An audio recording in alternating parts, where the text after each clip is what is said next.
February 2026. In a single night, the balance of power in the Middle East shifted. Missiles cut across the sky, oil markets trembled, and one of the most powerful men in the region was suddenly gone. What began as precision strikes became a global shock wave, decades of rivalry exploding into open confrontation. This wasn't just another flare-up. This was the moment long-buried tensions finally ignited.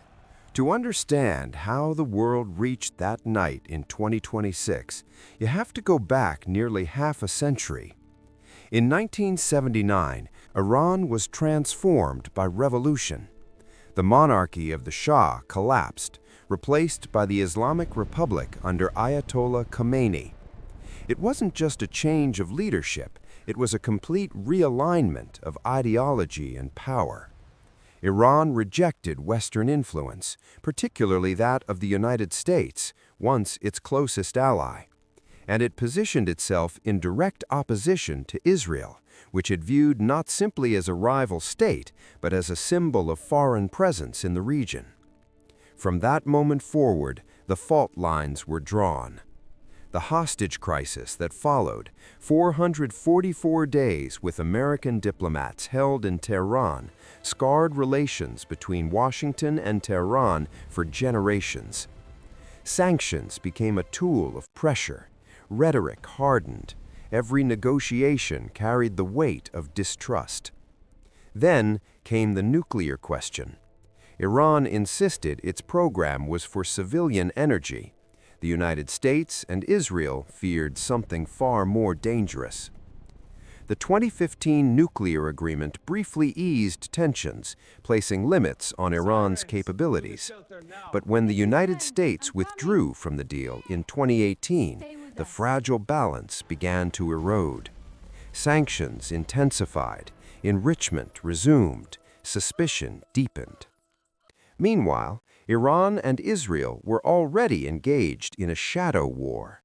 Not tanks across borders, but intelligence operations, cyber attacks, targeted strikes in Syria, and proxy battles through groups like Hezbollah. It was a conflict fought in whispers, in encrypted messages, in unexplained explosions at sea and in desert facilities, each side testing the other, each side sending signals. Iran invested heavily in ballistic missiles and drone technology, tools that could strike far beyond its borders. It built networks of allied armed groups across Lebanon, Syria, Yemen, and Gaza. This gave Tehran reach without direct confrontation. Israel, backed by American technology and logistics, maintained a different kind of advantage: precision air power, advanced missile defense systems, and deep intelligence capabilities. The United States, with bases across the region, added global reach and overwhelming firepower to the equation. For years, this uneasy balance held, but pressure was building. Regional alliances were shifting. Gulf states navigated delicate relationships, balancing economic ties, security concerns, and political survival. Oil markets remained a silent hostage to instability. And every drone test, every cyber intrusion, every new weapons system pushed the threshold closer to open war. By early 2026, the calculus had changed. Intelligence assessments warned of accelerated capabilities. Diplomatic channels were strained, and behind closed doors, decisions were being made that would reshape the region. When the strikes came in February, they were coordinated and deliberate. Israeli and American forces targeted key Iranian military and nuclear infrastructure, missile storage facilities, research centers, hardened sites designed to withstand attack. The message was unmistakable: disrupt capability, reassert deterrence. But no one expected the most dramatic consequence. Among the confirmed casualties was Iran's supreme leader, Ali Khamenei. His death, reported by multiple international and Iranian state outlets, stunned not only Iran, but the entire geopolitical landscape. Leadership succession in the middle of active confrontation created uncertainty at the highest level, and uncertainty in geopolitics is rarely contained. Iran's response came swiftly. Ballistic missiles were launched toward Israeli territory and toward American bases positioned across the region. Long-range projectiles, many designed precisely for this kind of moment, streaked across the night sky. Air defense systems activated within seconds. Interceptors rose to meet incoming threats. Some missiles were destroyed mid-air, others slipped through. At the same time, waves of drones moved toward strategic targets in the Gulf, installations in the UAE, Bahrain, and Qatar. These strikes were framed by Tehran as defensive retaliation, aimed at military infrastructure rather than civilians. But geography does not always cooperate with intent. Proximity, debris, and trajectory meant that some civilian areas experienced collateral damage. Airports paused operations. Ports tightened security. Insurance premiums on regional shipping spiked almost overnight. The psychological impact was immediate. For Israel, the confrontation tested its multi-layered missile defense systems, Iron Dome, David's Sling, Arrow, technologies designed for precisely this kind of saturation scenario. For the United States, it meant reinforcing bases, deploying additional naval assets, and ensuring that escalation did not spiral beyond control. Yet what stood out most was restraint. Despite the scale of capability on all sides, neither Iran nor Israel nor the United States moved toward total war. There were no mass mobilizations of ground forces, no declarations of open-ended invasion. Instead, the conflict unfolded in calibrated bursts: strike, intercept, retaliate, signal. This was 21st century warfare, lethal, technologically advanced, but carefully measured. Global markets reacted before diplomats did. Oil prices surged as traders calculated the risk of disruption in the Strait of Hormuz.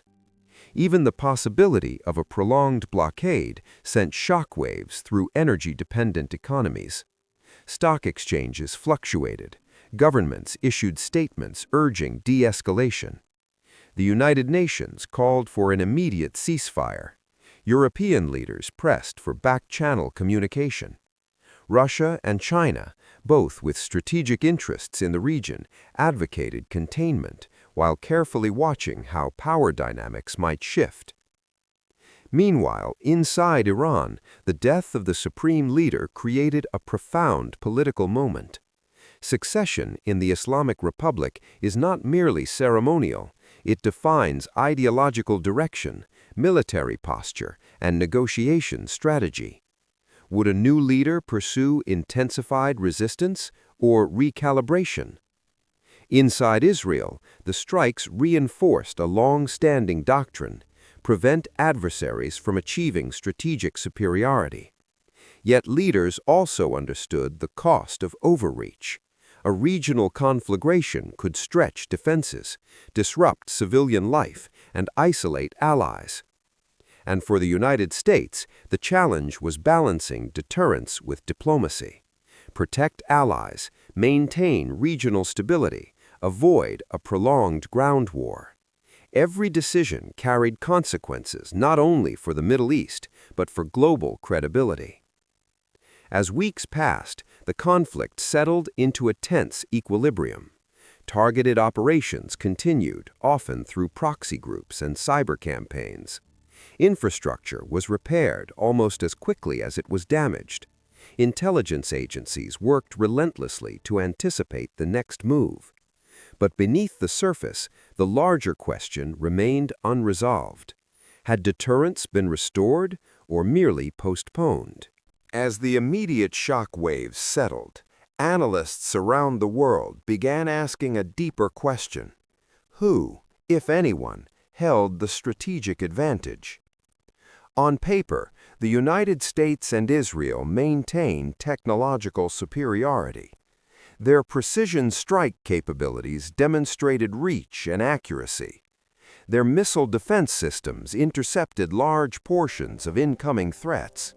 Intelligence coordination proved effective. From a purely tactical perspective, they had shown they could penetrate hardened infrastructure and eliminate high-value targets. But strategy is not measured in a single night. Iran's resilience told a different story. Despite heavy strikes and the loss of its supreme leader, the state structure did not collapse. Command chains continued to function. Missile and drone capabilities remained operational. Proxy networks across Lebanon, Syria, Yemen, and Gaza still existed, capable of applying pressure indirectly.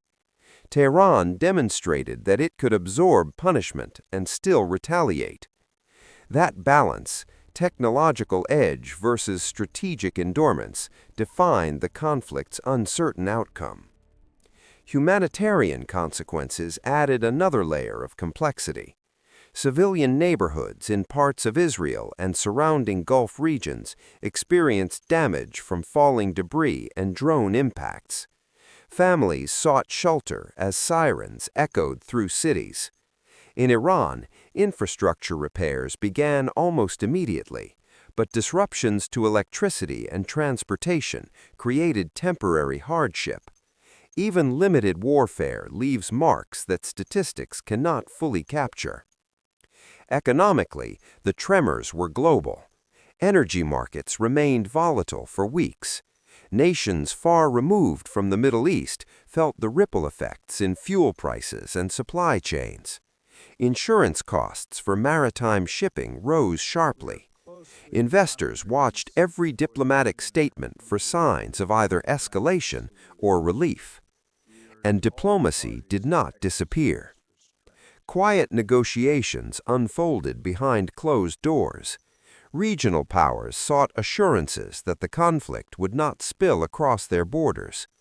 Temporary pauses in strikes hinted at back-channel understandings. Public rhetoric remained firm, but the language of total war was notably absent. Three broad futures began to emerge. One path pointed toward containment, periodic flare-ups, but no full-scale regional war. A managed hostility, tense but bounded. Another path risked expansion, greater involvement of proxy forces, deeper strikes into Gulf infrastructure, and the possibility of drawing additional states directly into confrontation. And a third path depended largely on Iran's internal transition. Leadership succession could harden positions or open doors to recalibration. In moments of political change, foreign policy sometimes shifts, sometimes subtly, sometimes dramatically. What makes the 2026 conflict historically significant is not simply the exchange of missiles. It is the culmination of decades of ideological rivalry, sanctions, shadow operations, and technological arms races finally breaking into open military confrontation. It also serves as a reminder that modern conflicts are rarely simple narratives of good versus evil. They are layered with history, shaped by perception, driven by security fears on all sides, and constrained by economic interdependence. The missiles of February 2026 did more than strike physical targets. They exposed the fragile architecture of deterrence in a region where alliances are fluid, memories are long, and technology accelerates escalation faster than diplomacy can respond. And as the world watches the aftermath, one reality remains clear. This conflict is not a single event locked in the past. It is part of an ongoing process, one that will continue to shape regional stability, global markets, and international relations for years to come. History will record the dates and the strikes, But the true story lies in the choices made afterward, whether power will be defined by escalation or by restraint.